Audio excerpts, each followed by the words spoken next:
Hi friends, it's Sarah from Ruffles and Rain Boots. This is a product I made back in January to start testing for Easter in early March, and I have a free SVG if you want to make it too. So I'm going to be using this free SVG. Go to shop.rufflesandrainboots.com, type in bunny. You're going to get the first one called Pom Pom Bunny. I have tons of others. You can look in there too, but you're just going to click on that one. You're going to add it to your cart. There's no sign-ups. There's no jumping through hoops. Just there you go.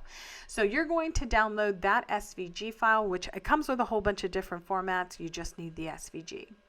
For my wood, I'm going to be using Luan plywood. I get this from Lowe's. I'm going to be using a 1/4 inch, but they obviously have different thicknesses in case you want it.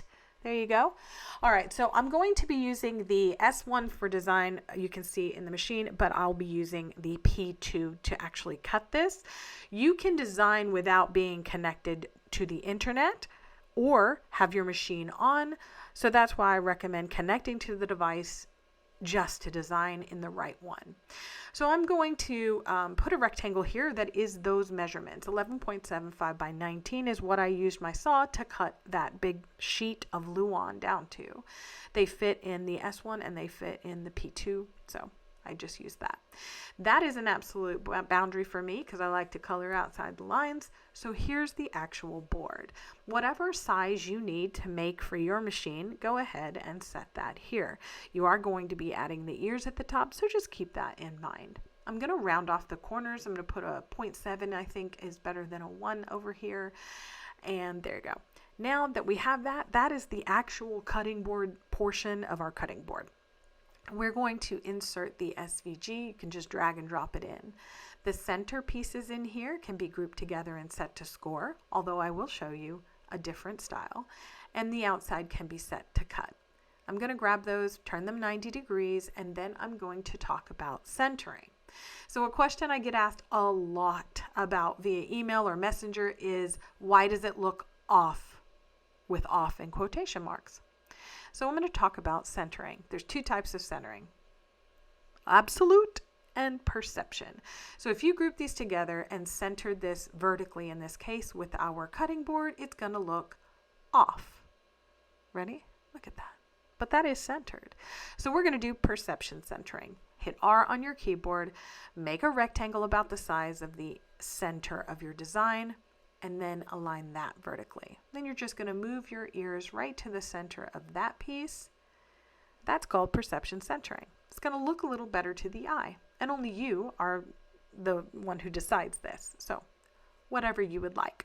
So we're going to ungroup that. We're going to take the outline of the ears and we're going to take the cutting board and come up to the combine menu and hit this first one, unite. Now that's one piece. Now, I'm going to be using a very, very dark stain. So this is, I think it's espresso, a satin espresso. So you can use stain, paint, you can use mineral oil, whatever you want. But because I'm using such a dark stain, I want something more prevalent than just a score line for the inside of the ears. So let's do that. I'm going to click on both of these and then I'm going to come up here to outline. And because I did this in January, December or January, you can see the system is even updated. The software has a lot more options, but basically your goal is to add the offset in whatever distance you would like. When you hit confirm, we're going to grab all three. So here's something that I also answer a lot. You see over on the layers panel, if you were to just grab these two, there's one vector missing. You actually have to either highlight everything or you can click over in the layers panel and highlight them that way. Just either way, you're going to come up, select everything and make compound path. You're then going to set that to engrave. Now, that is going to add a considerable amount of time to this project. Scoring, it can be done very, very quickly. This is going to slow things down. And when you see how slow I go, well, you'll see it slowed things down terribly. So now that we have this file is actually designed, right? So now I'm going to connect my P2 and we're going to do this on the P2. I'm going to create a test file because I've never cut Luan on the P2, or if I did, I forgot to write it down. So here's how you do a material test array. I have a video on my channel that walks you through that. Look at that. I like to poke things with sticks. So once I have that, I'm actually going to come up here and try and do things right by telling you to come down to the honeycomb panel. If you don't want to do that, you can process on the slats up there, even if you have the honeycomb in. You can also come over here and change your distance. So it says 19.7. Your girl's going to type in 21. If you want to know why I do that, the answer is I just do. On anything that's semi-thick, it tends to actually make my cut settings go and process as I want them to. I'm going to do 80-20 and 1 pass for the cut, and I'm going to do 20-155 1 pass and 140 lines per centimeter for the engrave. You can see I'm using the close-up cameras to make sure that is just a shadow. In fact, it is. And now I can set this to output and just send this to my machine.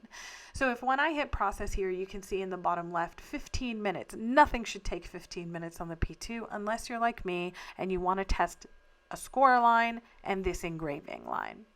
So for those of you who are thinking about this machine, these are those settings at real time. That is not sped up in any way. It took 15 minutes. You'll see it in the end. This is the cutting, because I am going pretty slow. I'm doing 80-20 for this.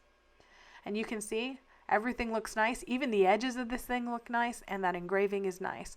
You can see it took 15 minutes and 6 seconds. Always save your file so you don't have to do this again.